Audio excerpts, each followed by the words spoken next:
آپ حضرات سے التماس ہے ایک سورہ فاتحہ کی برائے مرحومہ صابرہ زیدی. اللہم صل علی محمد وعلی محمد. بسم اللہ الرحمن الرحیم. الحمد للہ رب العالمین الرحمن الرحیم مالک یوم الدین. ایاک نعبد و ایاک نستعین. اهدنا الصراط المستقیم صراط الذین انعمت علیہم غیر المغضوب علیہم ولا الضالین. اللہم صل علی محمد. لا حول ولا قوة إلا بالله العلي العظيم. أعوذ بالله من الشيطان اللعين الرجيم. بسم الله الرحمن الرحيم. الحمد لله والصلاة والسلام على رسول الله وعلى آله آل الله لا سيما بقية الله ولعنة الله على أعدائهم أعداء الله من يومنا هذا إلى لقاء الله. أما بعد فقد قال الله يا أيها الذين آمنوا كتب عليكم الصيام كما كتب على الذين من قبلكم لعلكم تتقون. عزیزان گرامی، ماہ رمضان کی برکتوں سے ہم سب فیضیاب ہو رہے ہیں. اللہ نے اپنے دسترخوان رحمت پر ہماری ضیافت کے لیے جن چیزوں کو آمادہ کیا ہے ان میں سب سے اہم روزہ ہے. اور روزے کا مقصد تقوی حاصل کرنا ہے. تقوی کیا ہے، اس کی پہچان کیا ہے، کیسے ہم اپنے کو پرکھیں کہ ہم صاحب تقوی ہیں یا نہیں. مولا کائنات نے اپنے خطبہ 193 میں متقین کے کچھ اوصاف بیان کیے ہیں. گزشتہ تقریروں میں یہ عرض کر چکا کہ صاحبان تقوی کی شان یہ ہے کہ فالمتقون ہم فیہ اہل الفضائل.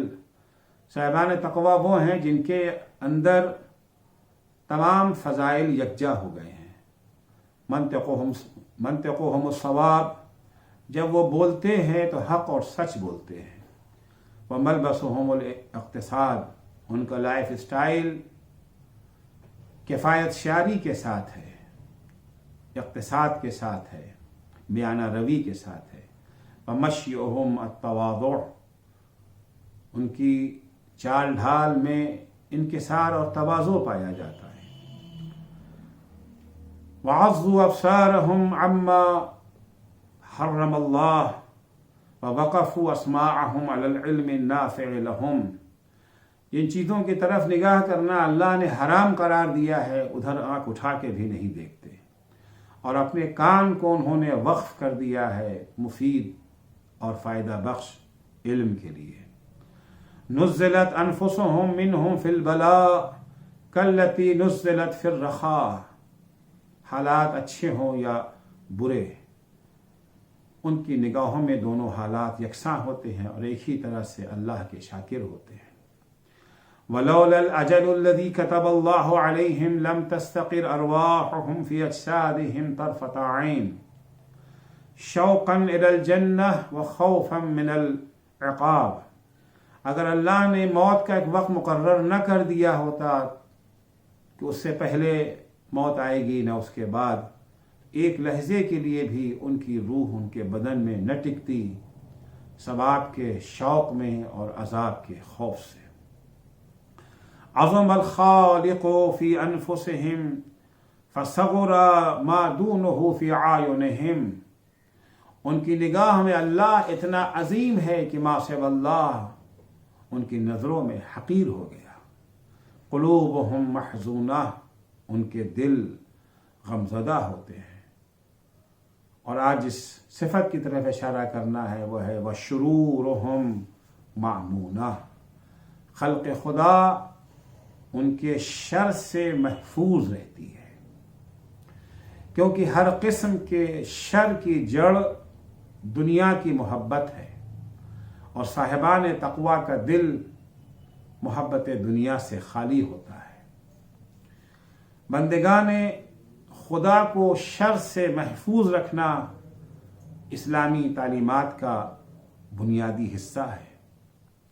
اسلامی تعلیمات کے مطابق حقیقی اور واقعی مسلمان وہی شخص ہے جس کے اسلام کو پروردگار قیامت کے دن قبول کرے گا۔ یہ وہ شخص ہے جس کے شر سے اللہ کے بندے محفوظ رہیں،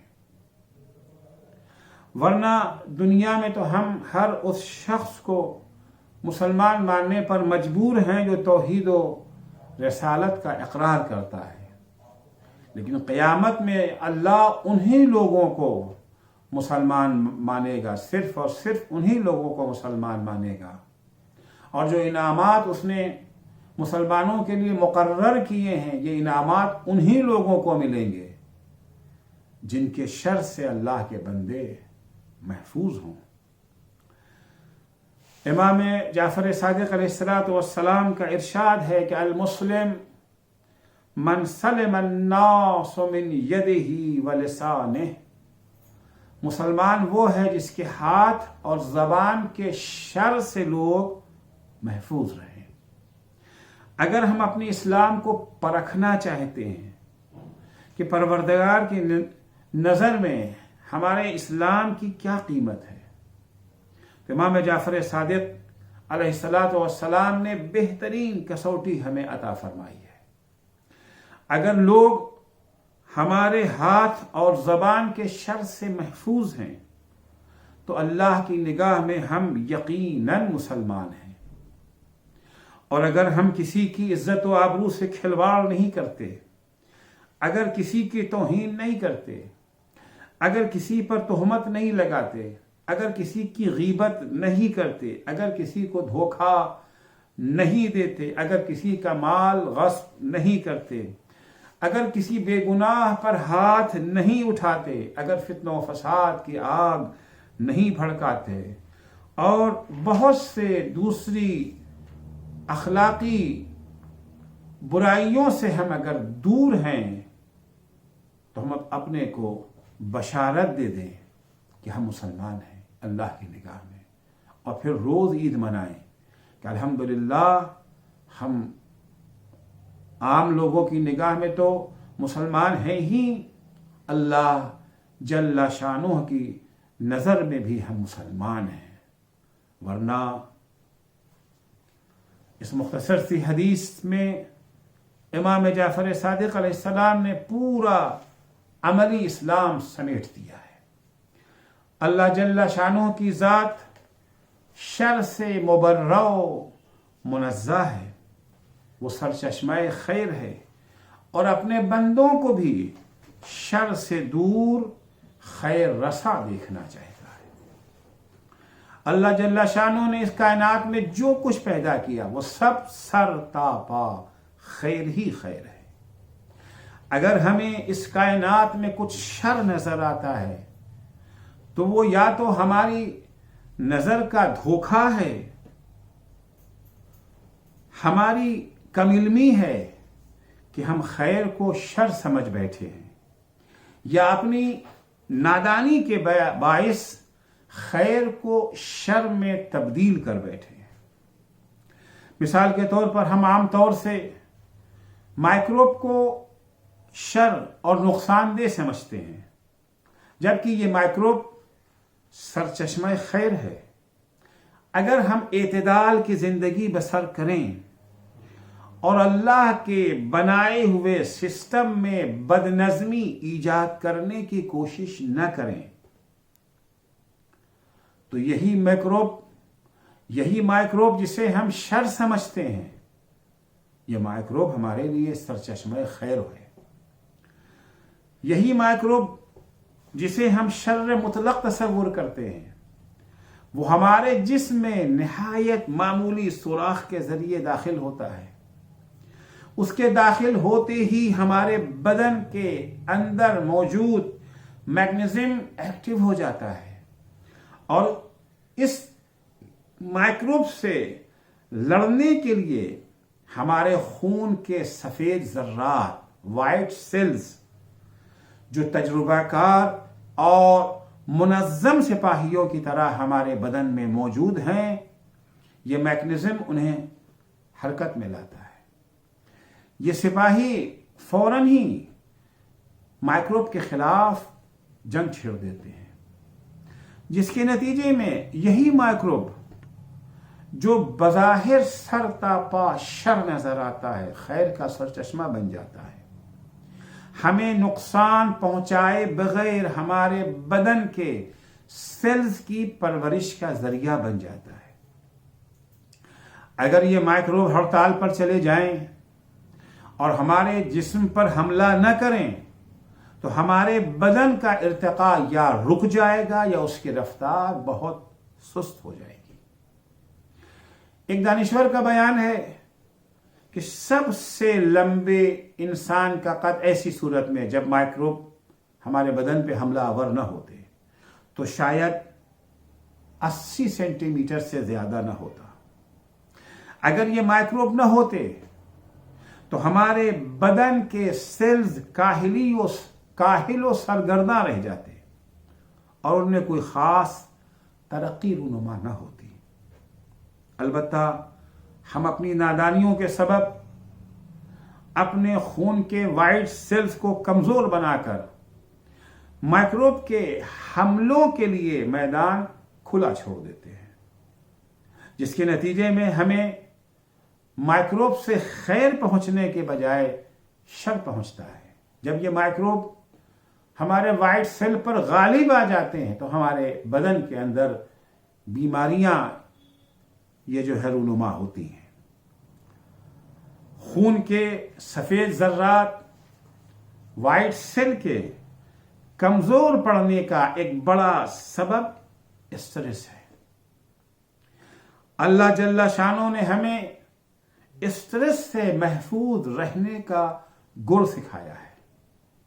چنانچہ سورہ رعد کی آیت 28 میں ارشاد ہوتا ہے، الا بذکر اللہ تطمئن القلوب، آگاہ ہو جاؤ کہ اگر اسٹریس سے بچنا چاہتے ہو، سکون قلب حاصل کرنا چاہتے ہو تو دل کا سکون و اطمینان اور اسٹریس فری لائف کے لیے اللہ کا ذکر ضروری ہے۔ اللہ کے ذکر سے اسٹریس دور ہوتا ہے۔ جب اسٹریس دور ہو جائے گا تو ہمارے وائٹ سیل بھی مضبوط رہیں گے، وہ مائکروب سے لڑنے کی پوری طاقت اور صلاحیت کے مالک ہوں گے۔ نتیجے میں یہ مائکروب ہمیں نقصان پہنچانے کے بجائے ہمارے لیے مفید اور فائدہ مند بن جائے گا۔ ایٹم کا نام سنتے ہی فوراً ہمارے ذہن میں ایٹم بم کا تصور آتا ہے، اور ہیروشیما ناکازاکی کی سڑکوں پر بکھری ہوئی لاکھوں بے گناہوں کی لاشیں ہماری نگاہوں کے سامنے آ جاتی ہیں اور ہمارے بدن کا رواں رواں کانپنے لگتا ہے۔ لیکن حقیقت یہ ہے کہ اللہ جل شانہ نے ایٹم کے اندر موجود انرجی کے خزانے کو ہمارے لیے خیر کا سرچشمہ بنایا ہے، لیکن انسان نے سرکشی کرتے ہوئے اسے شر پھیلانے کے لیے استعمال کر لیا۔ ایٹمی انرجی کے ذریعے بجلی پیدا کی جا سکتی ہے، صنعت و زراعت کو ترقی دی جا سکتی ہے، معیشت کو سدھارا جا سکتا ہے، مہلک بیماریوں کی دوائیں تیار کی جا سکتی ہیں، لیکن انسان نے اللہ کی ہدایت کے برخلاف ایٹم بم بنا کر اسے انسانیت دشمن حرکتوں میں استعمال کرنا شروع کر دیا۔ اللہ نے اسے ایٹم بم بنانے کا حکم تو نہیں دیا تھا، نہ اللہ نے ایٹم بم بنا کر کے اسے دیا۔ اللہ والے ایٹم بم بنانا حرام سمجھتے ہیں۔ رہبر معظم انقلاب اسلامی آیت اللہ خامنئی کا واضح فتویٰ ہے کہ ایٹم بم بنانا حرام ہے۔ اسی لیے ایٹم بم بنا کر لاکھوں افراد کو موت کی نیند سلا دینے والوں کے پروپیگنڈوں کے برخلاف اسلامی جمہوریہ ایران نے ایٹم بم بنانے کے بارے میں سوچا بھی نہیں ہے۔ ہاں، ایٹم کو ایٹمی انرجی کو انسانیت کے لیے مفید کاموں میں استعمال کرنے اور اللہ جل شانہ کے عطا کردہ اس خیر محض سے استفادہ کرنے کی ضرور کوشش کر رہا ہے۔ اللہ کی عطا کی ہوئی ایک نعمت لوہا ہے۔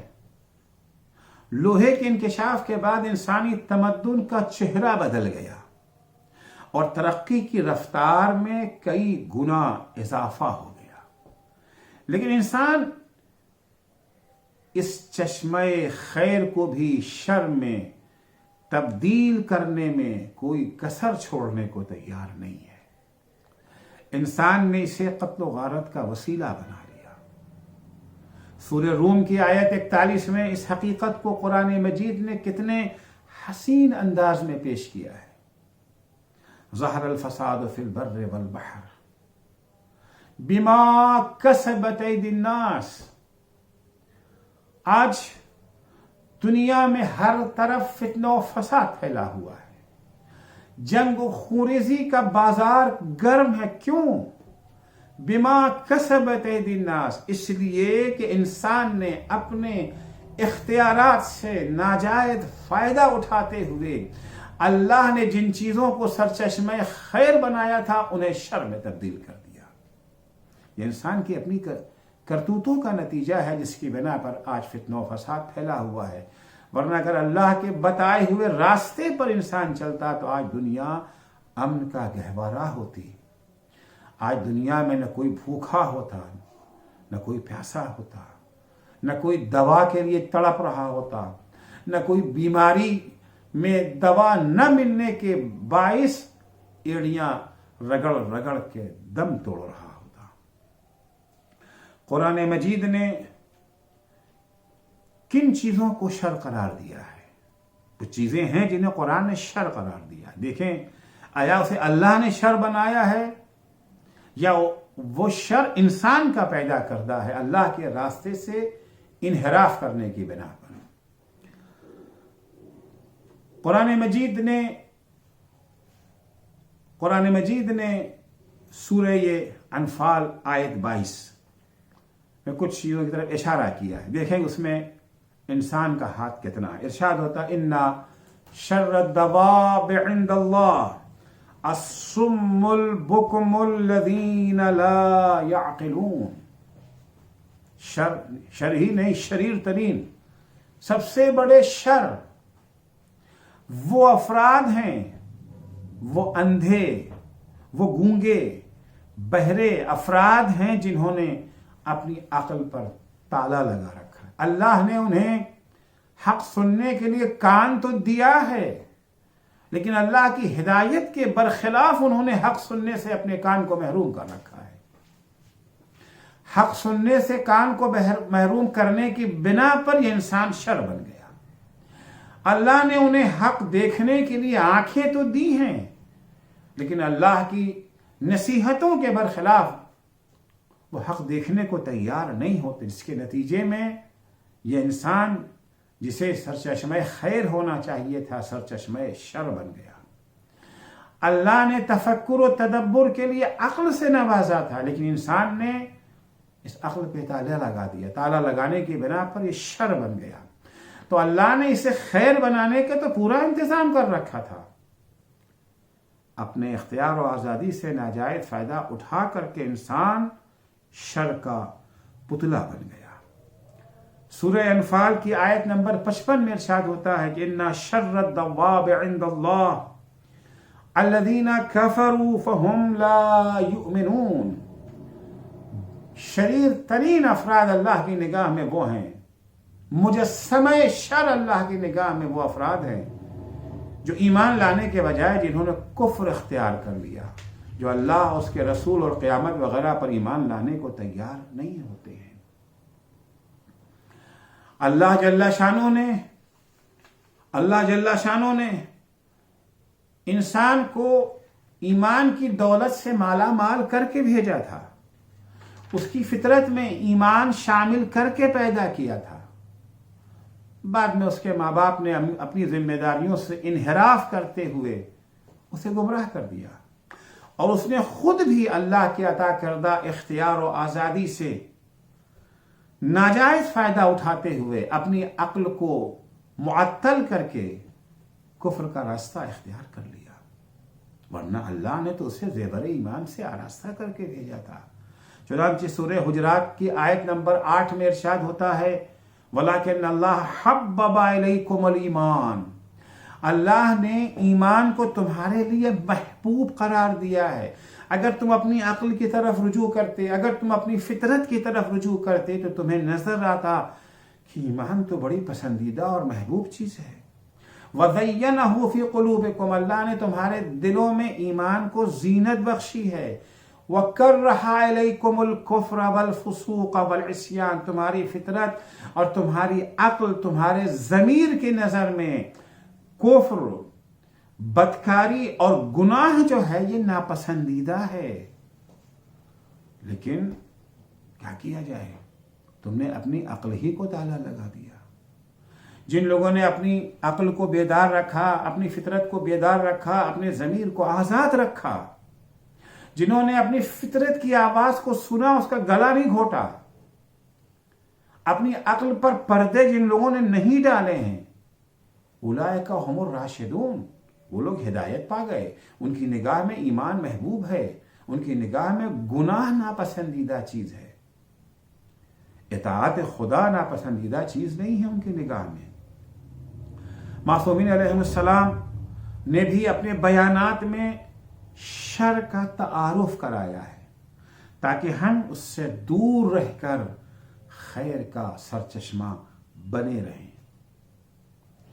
مولا کائنات حضرت علی ابن ابی طالب علیہ السلام ارشاد فرماتے ہیں کہ اِنَّ شر الناس عند اللہ، اللہ کی نگاہ میں شریر ترین شخص کون ہے؟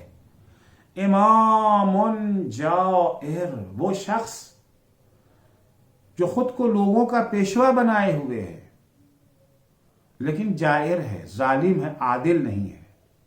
اب یہاں دو مفہوم ہو سکتا ہے، ایک تو اس کے اندر صلاحیت ہی نہیں تھی پیشوا بننے کی اور پیشوا بن گیا، تو یہ بھی ظلم ہے۔ جس منصب کے ہم اہل نہیں ہیں، جس منصب کے ہم لائق نہیں ہیں، اس منصب کو ہتھیا لینا یہ ظلم ہے۔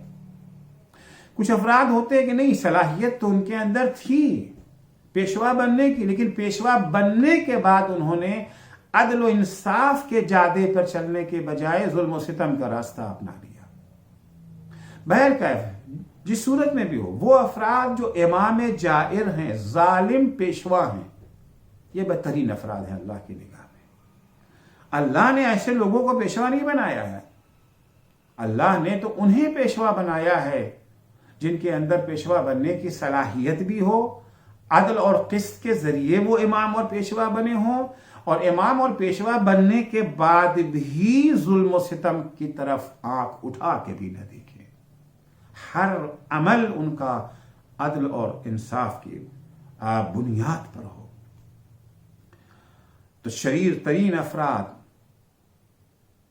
وہ افراد ہیں جو امام جائر ہیں، کہ ضل، وہ خود بھی گمراہ ہے، وضل بہ، اور جو ان کے پیچھے چلیں گے وہ انہیں بھی گمراہ کر دیں گے، ان کے ذریعے سے لوگ گمراہ ہو جائیں گے۔ یہ شر ہیں، کیوں شر ہیں، کیوں بدترین ہیں؟ اس لیے کہ اماتا سنتم ماخوذہ، وہ سنت جو پیغمبر ہمیں عطا کر کے گئے تھے، پیغمبر سے ملی ہوئی سنت کو یہ جو ہے مردہ بنا دیتے ہیں۔ وہ احیا بدعتا متروکہ، اور وہ بدعت جسے ترک کر دینا چاہیے تھا اسے زندہ کرتے ہیں، اسے ہوا دیتے ہیں۔ تو جو لوگ سنت پیغمبر، سنت خدا کو مردہ بنا کر کے بدعتوں کو رائج کریں، اللہ کی نگاہ میں وہ شر ہیں۔ صاحبان تقویٰ ہر طرح کے شر سے دور رہتے ہیں، یعنی ان کے اندر یہ برائیاں نہیں پائی جاتی ہیں۔ وَإِنِّي سَمِعْتُ رَسُولَ اللَّهِ صلی اللہ علیہ وآلہ وسلم یقول، امام فرماتے کہ میں نے رسول خدا کو فرماتے سنا ہے کہ یؤتا یوم القیامت بالامام الجائر ولیس معه نصیر ولا عاصر، قیامت کے دن امام جائر کو اس حال میں لایا جائے گا کہ نہ اس کی طرف سے کوئی معذرت پیش کرنے والا ہوگا اور نہ اس کی کوئی مدد کرنے والا ہوگا۔ فَيُلْقَى فِي نَارِ جَهَنَّمَ، اسے جہنم میں ڈالا جائے گا۔ فَيَدُورُ فِيهَا كَمَا تَدُورُ الرَّحَّةُ، اسے اس طرح سے گھمایا جائے گا جیسے چکی گھومتی ہے، جہنم میں اسے اس طرح سے گھمایا جائے گا۔ ثُمَّ يَرْتَبِطُ فِي قَعْرِهَا، اس کے بعد قعر جہنم، جہنم کے آخری درجے میں اسے ہاتھ پیر جکڑ کر کے اسے وہاں ڈال دیا جائے گا۔ رسول خدا صلی اللہ علیہ وآلہ وسلم ایک دوسرے مقام پر شریر افراد کا تعارف کراتے ہیں کہ شر پسند افراد، شریر افراد کیسے ہوتے ہیں، تاکہ صاحبان تقوی اپنے کو ان صفات سے دور رکھیں، اور اگر وہ ان صفات سے دور ہوئے تو اس کا مطلب ہی ہوگا کہ وہ صاحب تقوی ہیں، متقی ہے، ورنہ انہیں متقی نہیں کہا جا سکتا۔ شر الناس من باع آخرتہ بدنیا، شریر ترین شخص، پیکر شر وہ شخص ہے جو اپنی آخرت کو دنیا کے بدلے میں بیچ دے۔ دنیا کی دولت حاصل کرنے کے لیے، دنیا کا منصب حاصل کرنے کے لیے، دنیا میں شہرت و مقبولیت حاصل کرنے کے لیے، کرسی حاصل کرنے کے لیے دین و خدا کو داؤ پہ لگا دے، آخرت کو داؤ پہ لگا دے، یہ کہہ کر کہ جی جنت تو ادھار ہے، آخرت تو ادھار ہے، اس وقت دولت نقد ہے، کرسی نقد ہے، وہی کام جو عمر سعد نے کیا تھا۔ عمر سعد جانتا تھا کہ جو کام ہم کر رہے ہیں یہ غلط ہے، اس کی سزا جہنم ہے، قتل حسین میں ہاتھوں کو آلودہ کرنا حرام ہے، گناہ ہے، لیکن کیا کریں، رے کی حکومت کی خاطر، اترک الرے والرأی منیتی، کیا میں رے کو چھوڑ دوں آخرت بچانے کے چکر میں؟ یہ رے تو میرا خواب ہے۔ دوسری جگہ پہ کہتا ہے کہ وہ تو ادھار ہے، یہ نقد ہے۔ عقل مند جو ہے وہ نقد چھوڑ کے ادھار کی طرف تھوڑی جاتا ہے۔ تو اس نے اپنی آخرت کو بیچا دنیا کی خاطر۔ امام فرماتے ہیں یہ شریر ترین شخص ہے، پیکر شر ہے یہ۔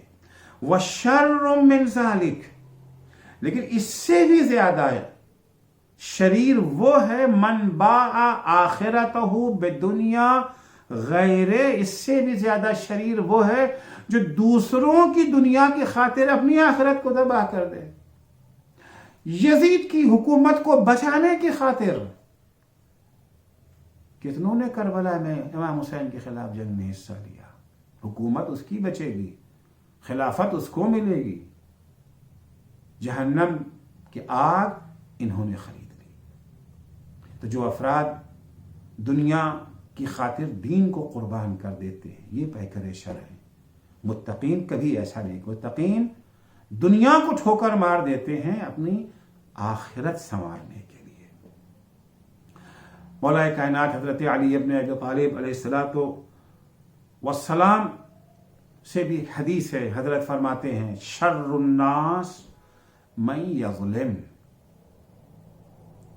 شریر ترین شخص وہ ہے جو دوسروں پر ظلم کرتا ہے، جو دوسروں پر ظلم کے پہاڑ توڑتا ہے۔ ایسے افراد جو ہیں وہ شریر ترین افراد میں شمار ہوتے ہیں۔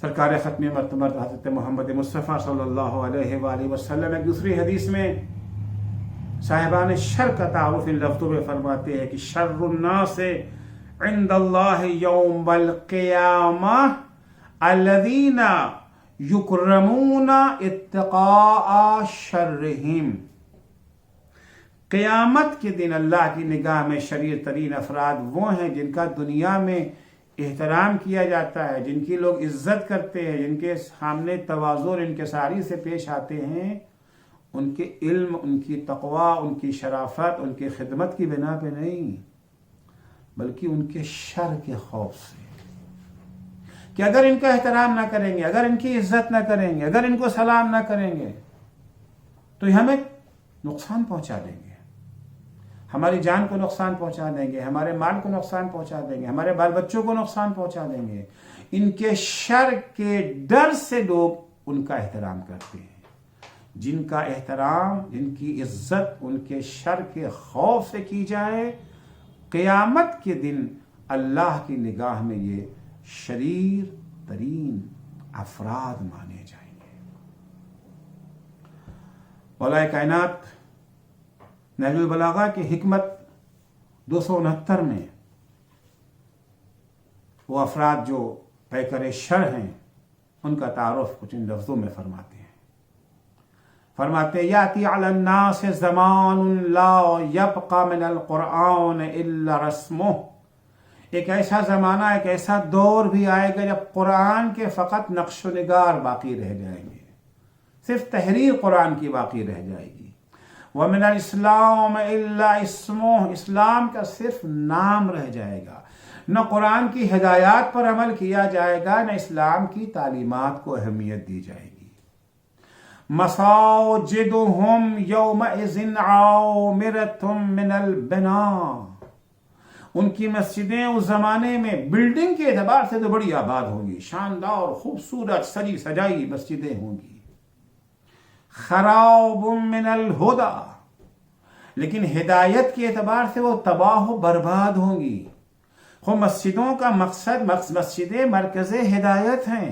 بلڈنگیں تو عالیشان ہوں گی، سجاوٹ تو ہوگی، زینت تو ہوگی، ڈیکوریشن تو پایا جائے گا، مگر ہدایت کا نام و نشان نہ ہوگا. اور مسجدوں میں سکانها وعمارها شر اہل الارض، اس قسم کی مسجد کو بنانے والے اور اس قسم کی مسجدوں میں اکٹھا ہونے والے یہ زمین کے بدترین افراد ہوں گے.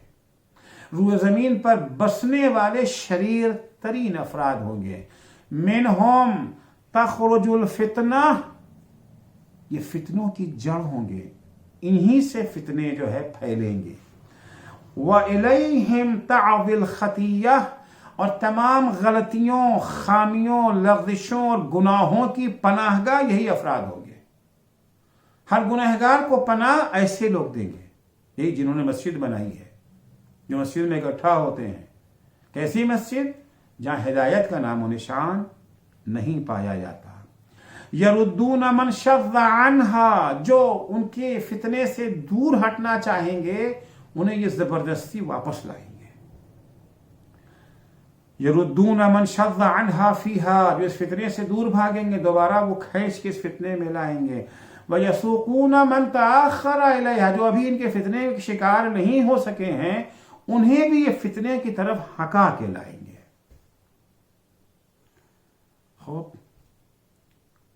آج اگر دیکھا جائے تو یہ جو سو کالڈ خادم الحرمین ہیں، جگہ جگہ صحراؤں میں، بیابانوں میں ایک سے ایک مسجد بنا رہے ہیں. لیکن آیا یہ مسجد مرکز ہدایت ہے یا یہ مسجد مرکز فتنہ و فساد ہے؟ ان مسجدوں سے اللہ کا پیغام دیا جاتا ہے یا شیطانوں کا پیغام دیا جاتا ہے؟ کیا خوبصورت مسجد مدینے کی بن گئی، کیا خوبصورت مسجد جو ہے مسجد الحرام تعمیر ہو گئی، مگر مسجد الحرام اور مسجد مدینہ کے منبر سے ظلم کے خلاف آواز اٹھانے کے بجائے مظلوموں کے خلاف آواز اٹھائی جاتی ہے، ظالموں کا قصیدہ پڑھا جاتا ہے، ظالموں کے کام کو سراہا جاتا ہے. آج سعودی حکومت کس طرح سے یمن کے بے گناہوں کو پچھلے 5 سال سے اپنی بمباریوں کا نشانہ بنائے ہوئے ہے، مگر کبھی خطیب جمعہ نے نہ مسجد النبی کے منبر سے نہ مسجد الحرام کے منبر سے کبھی اس ظلم کی جو ہے مذمت نہ کی. حضور اکرم فرماتے ہیں کہ یقول اللہ سبحانہ، اللہ جل سبحانہ کا ارشاد ہے، فبی حلف، تو میں اپنی ذات کی قسم کھاتا ہوں، لَأَبْعَثَنَّ عَلَىٰ أُولَٰئِكَ